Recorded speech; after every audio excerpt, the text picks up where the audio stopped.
Friends, welcome back to my channel. எல்லாரும் எப்படி இருக்கீங்க? எல்லாரும் ரொம்ப நல்லா இருப்பீங்க அப்படின்னு நம்புறேன். எல்லாரும் எப்படி இருக்கீங்க அப்படின்றத கண்டிப்பா கமெண்ட் பண்ணுங்க. நீங்க நம்ம சேனலுக்கு இப்பதான் ஃபர்ஸ்ட் டைம் வர்றதா இருந்தா நம்ம சேனலை சப்ஸ்கிரைப் பண்ணிட்டு பாருங்க.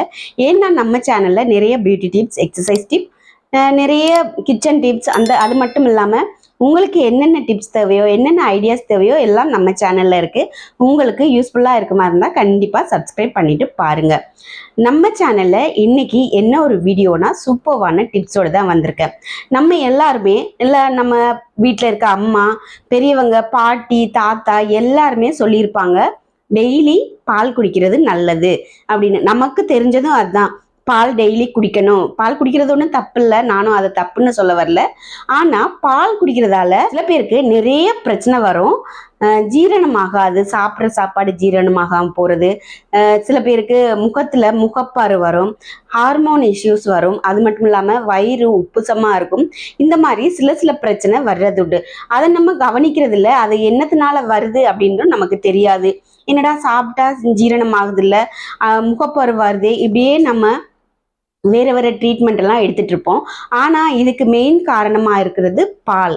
ஆனால் பால் குடிக்காமல் நம்மளால் இருக்க முடியாது. பால் டெய்லி குடிச்சே ஆகணும். அதில் தான் கல்சியம் நிறைய நிறைஞ்சிருக்கு அப்படின்னு எல்லாருமே சொல்லியும் நம்ம படித்தும் எல்லாத்துலேயுமே பொதுவாக கேள்விப்பட்டிருக்கோம். ஆனால் பாலை விட கல்சியம் அதிகமாக இருக்கிற ஃபுட்டு நிறைய இருக்குது. அதை நம்ம கண்டுபிடிக்கிறதே இல்லை. பால் குடிக்கணும் அப்படின்றது தான் மெயினாக வச்சுருப்போம்.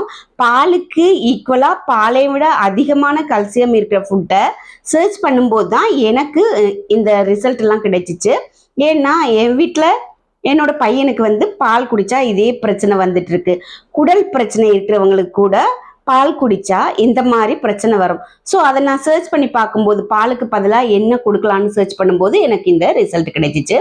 அது என்னென்னா, பாலையை விட அதிக கல்சியம் இருக்கிற 7 வகையான உணவு வகைகளை தான் நான் இன்னைக்கு உங்க கூட ஷேர் பண்ண போறேன். வீடியோவை ஸ்கிப் பண்ணாம பாருங்க.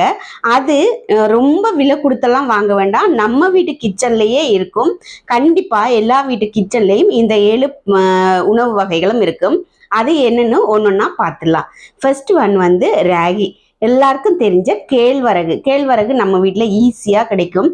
அந்த கேழ்வரகுல ஃபஸ்ட்டு பாலில் எவ்வளோ அளவு இருக்குன்னு பார்த்துடலாம்.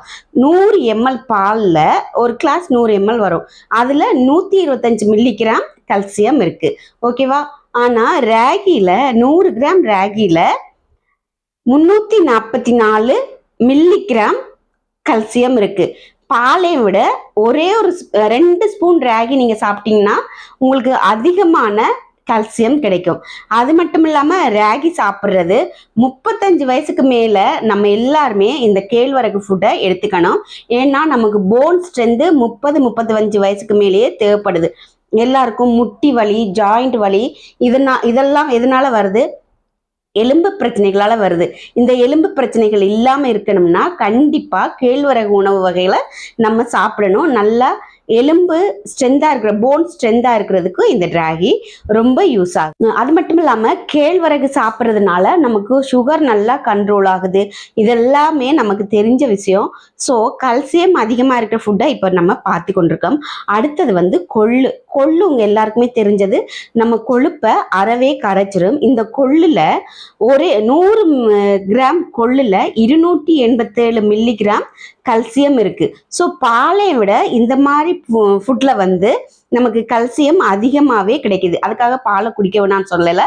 பால் யாருக்கெல்லாம் சேராதோ அவங்கெல்லாம் மாற்றி இந்த பால் இல்லையே, கல்சியம் சத்து நம்ம பிள்ளைங்களுக்கு இல்லையே, என்ன பண்ணுறதுன்னு நீங்கள் யோசிக்க வேணாம். இந்த மாதிரி ஃபுட்டை கண்டிப்பாக கொடுக்கலாம்.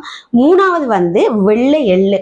வெள்ளை எள்ளு 100 கிராம் வெள்ளை எள்ளில் 975 975 மில்லிகிராம் கல்சியம் இருக்கு. பாருங்க, பாலில் இருக்க கல்சியத்தை விட 8 மடங்கு அதிகமாக இந்த வெள்ளை எள்ளில் இருக்கு.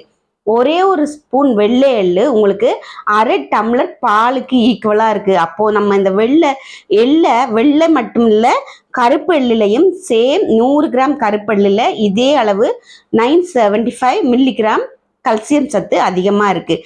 கண்டிப்பாக இந்த எள்ளெல்லாம் நம்ம பொடி பண்ணி வச்சுட்டு சாதத்துல போட்டு சாப்பிடலாம், இல்ல தோசை செய்யும்போது தோசையில போட்டுக்கலாம். பிள்ளைங்களுக்கு எந்த மாதிரி கொடுத்தா ஈஸியா சாப்பிடுவாங்களோ அதெல்லாம் எள்ளுலாம் அவங்களுக்கு பிடிக்காது. ஸோ அதனால இந்த மாதிரி அரைச்சு வச்சுட்டு சாதத்துல பிசைஞ்சு கொடுக்கலாம், இல்ல தோசை ஊத்தும் போது அதுல மிக்ஸ் பண்ணி தோசை ஊத்தலாம். ஸோ இந்த மாதிரி ஃபுட்டை கண்டிப்பாக நம்ம கண்டிப்பாக மிஸ் பண்ணாமல் பசங்களுக்கு கொடுக்கணும். எள்ளெல்லாம் உங்களுக்கு தெரியும், எள்ளுமே மெயினாக போன் ஸ்ட்ரென்த்துக்கு தான் சாப்பிட்றது. அது மட்டும் இல்லாமல் குழந்தை பிறந்ததுக்கு அப்புறம் ரொம்ப சிரமப்படுவாங்க இல்லையா லேடிஸ், அவங்களுக்கு எனர்ஜி இருக்காது, எதுவுமே இருக்காது. இந்த எள்ளெல்லாம் வந்து நம்ம சேர்த்துக்கிட்டோம்னா குழந்தை பெற்றதுக்கு அப்புறம் அவங்க வந்து நார்மல் லெவலுக்கே வந்துருவாங்க. கண்டிப்பா இது நிதர்சனமான உண்மை. நார்மல் லெவலுக்கு வர்றதுக்கு நீங்க வெள்ளை எள்ளோ கருப்பு எள்ளோ அவங்களுக்கு சாப்பாடுல கொடுத்தீங்கன்னா அவங்க பழையபடி நார்மலா நல்ல ஹெல்த்தியா ஸ்ட்ரென்தா உற்சாகமா இருப்பாங்க. முருங்கைக்கீரை ஆல்ரெடி நமக்கு தெரிஞ்சதுதான், அதுல நிறைய அயன் சத்து இருக்கு. எல்லாருமே சாப்பிட்றது, சின்னவங்க முதல் கொண்டு பெரியவங்க வரைக்கும் முருங்கைக்கீரையை சாப்பிட்டா என்னென்ன பயன் இருக்குன்னு கண்டிப்பா தெரியும். ஸோ முருங்கைக்கீரையில கால்சியம் சத்து எவ்வளோ இருக்குன்றதை இப்ப தெரிஞ்சுக்குங்க. 100 கிராம்ல 400 மில்லிகிராம் கல்சியம் இருக்கு. இதுவும் வந்து பாலையும் விட அதிகமா கல்சியம் இந்த முருங்கைக்கீரையில இருக்கு. முருங்கைக்கீரையும் குழந்தைங்க வந்து விரும்பி சாப்பிட மாட்டாங்க. அவங்களுக்கு அதை முருங்கைக்கீரையை நம்ம பொடி பண்ணி வச்சு தோசையிலையோ இல்லை முருங்கைக்கீரை பொடியா சாதத்துலையோ பிசைஞ்சு கொடுக்கலாம். முருங்கைக்கீரை சாப்பிடும்போது கண்டிப்பா எல்லா சத்தும் கிடைக்கும்ன்றது உங்க எல்லாருக்குமே தெரிஞ்சிருக்கும். முருங்கை வச்சவன் வெறுங்கையோட போக மாட்டான் அப்படின்ற ஒரு பழமொழியே இருக்கு. அடுத்த ஃபுட் வந்து கருவேப்பிலை. 100 கிராம் கருவேப்பிலையில 830 மில்லிகிராம் கல்சியம் இருக்கு. எவ்வளோ அதிகமா இருக்கு பாருங்க. கருவேப்பிலை சாப்பாட்டுல பார்த்தோம்னாலே பசங்க என்ன பண்ணுவாங்க, தூக்கி ஓரமா தான் போடுவாங்க. ஆனா அந்த கருவேப்பிலையில எவ்வளோ சத்து, எவ்வளோ கால்சியம் இருக்கு பார்த்தீங்களா.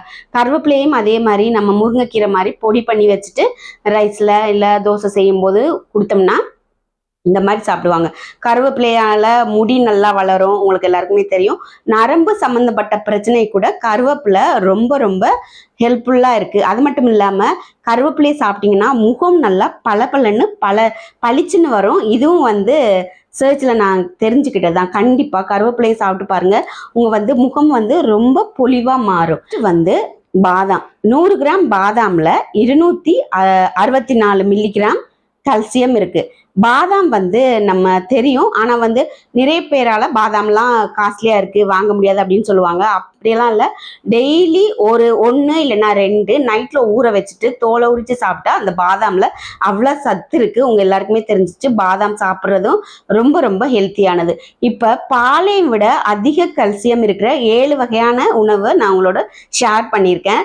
பாலில் தான் கல்சியம் அதிகமா இருக்கு, பாலை குடிக்க முடியலே அப்படின்ற ஃபீலிங் யாருக்குமே வேண்டாம். பாலுக்கு பதிலாக இந்த 7 வகையான உணவை கண்டிப்பா நீங்க எடுத்து பாருங்க. கல்சியம் சத்து உங்களுக்கு அதிகமாவே கிடைக்கும். இதை வாங்குறதுக்கு நிறைய செலவு பண்ண வேண்டிய அவசியம் கிடையாது. எல்லாமே நம்ம வீட்டிலேயே இருக்கிற பொருளாம். இதெல்லாம் உங்களுக்கு குடல் பிரச்சனை இருக்கு, அசிடிட்டி பிரச்சனை இருக்குன்னா கண்டிப்பா பால் குடிக்காதீங்க. பால் குடிச்சா தான் கல்சியம் சேரணும்னு இல்லை. பால் குடிக்காம பாலுக்கு பதிலாக இந்த மாதிரி ஃபுட்டை நீங்கள் எடுத்துக்கிட்டிங்கனாலும் கல்சியம் அதிகமாகவே கிடைக்கும். எள்ளுலாம் ஒரே ஸ்பூன் எடுத்துக்கிட்டாலும் போதும், கொள்ளுல ஒரே ஸ்பூன், இதே மாதிரி முருங்கையில் கொஞ்சம், கருவேப்பிலை கொஞ்சம் டெய்லி சாப்பிட்டா கூட நமக்கு கண்டிப்பாக நல்ல கல்சியம் சத்து கிடைக்கும், போன் ஸ்ட்ரென்த்து அதிகமாக கிடைக்கும். ஸோ இந்த ஃபுட்டெல்லாம் மிஸ் பண்ணாமல் கண்டிப்பாக சாப்பிடுங்க. பாலையும் விட அதிக சத்தான 7 வகையான உணவு உங்க கூட இன்னைக்கு ஷேர் பண்ணேன். இந்த மாதிரி நெக்ஸ்ட் ஒரு நல்ல வீடியோவில் உங்களை சந்திக்கிற வரைக்கும் நன்றி, வணக்கம்.